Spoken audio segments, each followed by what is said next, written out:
Mommy, it's over. Is it over for Joshua Zirkzee, one of Man United's best players currently? Ruben Amorim has dropped an update on whether or not we will see him again in the coming days. Subscribe, like, and share, and let's get into it, guys. We are sad. We are sad. I'm not sad about the loss, by the way, and I know of so many people who are attacking me because they know I think the public sacrifice when it comes to Man United and defending Ruben Amorim. There are people who are attacking me. Oh, Web, now you see, yeah, yo, Amorim, Amorim ball, he's taking us nowhere. He's a his system. You look how we lost. Blah, blah, blah, blah, blah, blah, blah. Well, it's all noise to me, honestly, because I think I've been clear. I don't judge Man United and Amorim based on their results. I judge them based on performances. And I'll tell you, I think we lost because of individual errors, but also because we were not really so up for this game. Amorim clearly, and even in his own admission, low-key, admitted that the focus was more on the Europa League match against Olympic Lyon. Now, speaking of that match, we would have needed Joshua Zirkzee to be available. Zirkzee has been impacting games. He has scored 2 goals, I think, so far. Away goals, 2 crucial away goals that he has scored for us so far, but including the 1-1 draw against Real Sociedad, if you do recall. But him pulling his hamstring in that game against Newcastle left us sort of exposed because I think on top of Bruno, we had now begin to see another player who tries to step up his performances, especially going forward. And you are almost sniffing something magical about to happen. And again, to give you an example of that, the 1-2 he played together with Bruno Fernandes that almost resulted in a goal.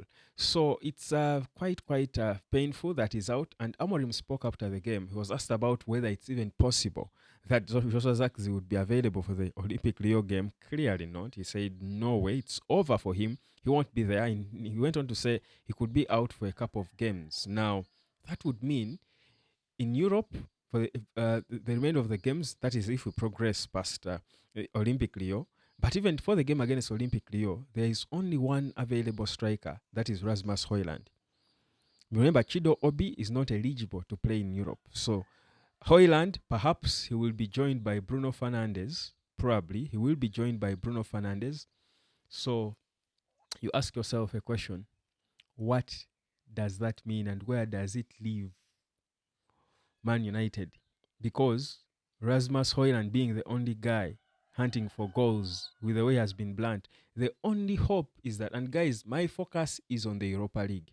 I don't care about the Premier League. I don't care about all the remaining games in the Premier League. In fact, it's good for Zirkzee not to be there for those Premier League games because there is no purpose for these games. It's just for us to train and just pressure on the players for nothing. But the Premier League is not taking us anywhere. It's the Europa League that has got an end to it, which is returning to the Champions League if we win it. So I think it's a bit of a difficult place, but the only consolation I would have is the fact that Rasmus Højlund has scored 5 goals in the Europa League. So this low key is his stage. At least Europe is his stage. Even in his first season in the Champions League, he scored goals. So Europe is clearly his stage. So we can bank on that and hope that now that he knows he's the only one available, he will step up and maybe get his confidence back and believe in himself, no pressure from anyone, and focus on the football and perhaps score them goals. So there is hope. There is reason for us to hope. But for Zirkzee, for me, the way it looked, and again, we'll get more information about his injury. I think for me, the way it looked, he could be out for a for probably even the remainder of the season because you don't want to rush him.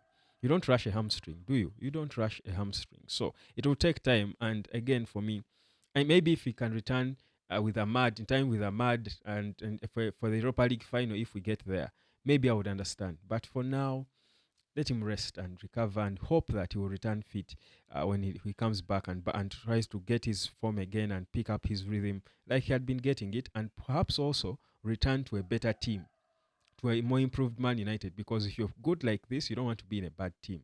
So that's what I'm hoping for.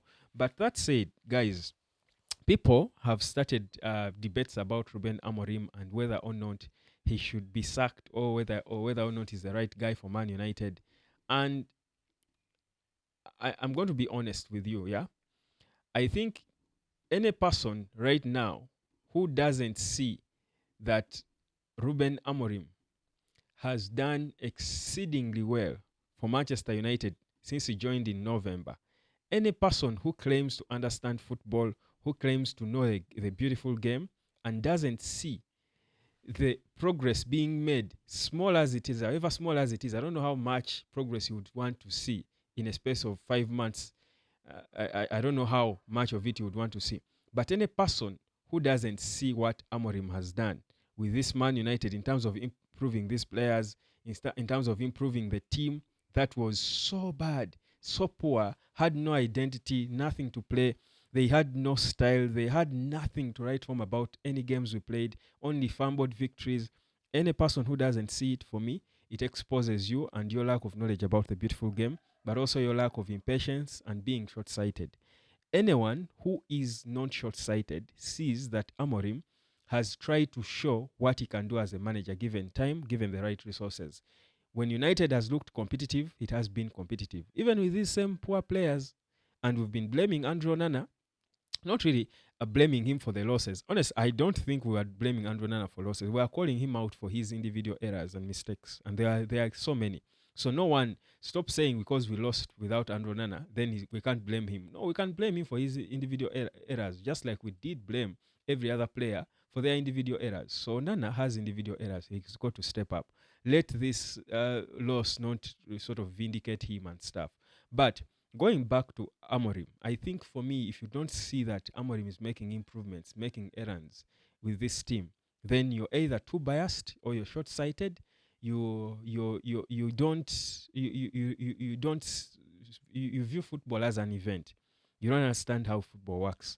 But this man has tried to come and show us that give him time, give him the players and the resources, he can change Man United, and that does not mean United will go back to the glory days it had, but United will look better and competitive. It will look more uh, a more respectable club because at least it's playing football.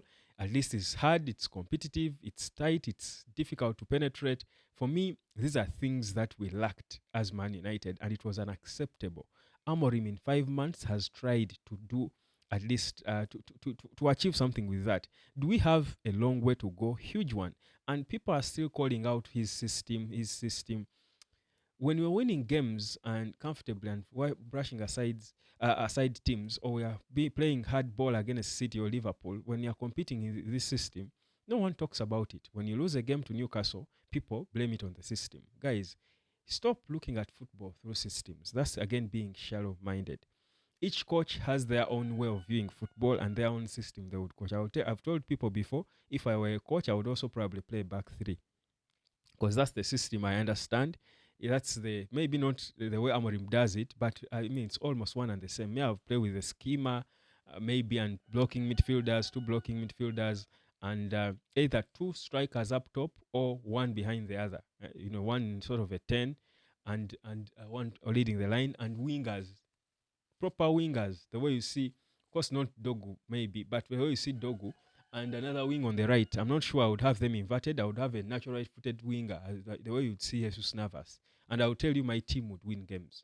I tell you it would. So, because that's how I understand football, that's how I appreciate it, that's how I believe in it. And that's how I feel it gives me the balance to control a game with and without the ball. But it doesn't mean that if a coach plays a 4-3-3, they're a bad coach. Football is not systems. It's the individuals, it's the tactics, it's the methodology, the application, the mentality, the attitude. That is football. So you cannot still be stuck on the Ruben Amorim system and saying it can't play in the Premier League. Yet coaches have won the league before with it, the same system. So I think for me that talk is aging, and I don't want to listen to it. So guys, just stop it. Just give the guy time. He has shown us the signs. Are we still struggling? Yes, we are. Understandably, in 5 months, you didn't expect everything to click, and we start winning games. Sir Alex Ferguson was losing games for fun in his first in 1990. In fact, that was 4 seasons, I think, yeah, of him at Man United, where that's the last season we finished in the bottom half. Ferguson was the coach, and he had been there for years, but they held on until the 5th year when he started performing. And I'm not saying Amorim is going to take 5 years like Sir Alex Ferguson did to stabilize, but you can see already in 5 months there are improvements to a team that we all clearly saw was so bad. Same players, save for only one he signed, a Dogu, who is also struggling to fit into the team. But people are just impatient. And for me, that negative energy, I will definitely come here day in and day out and debunk, because we need to look at the positives in the team. We need to look at the positives in Baindil and say he deserves to be back for the Europa League game. He made a mistake, but he was not responsible for the 4-1 mauling. So let's be realistic, let's be honest, and let's really, look at things with an open mind. That's my honest opinion. My name is Webb. This is the Night of Sport. Like, share, and subscribe. Let me catch you later, fam. Peace, love, and harmony.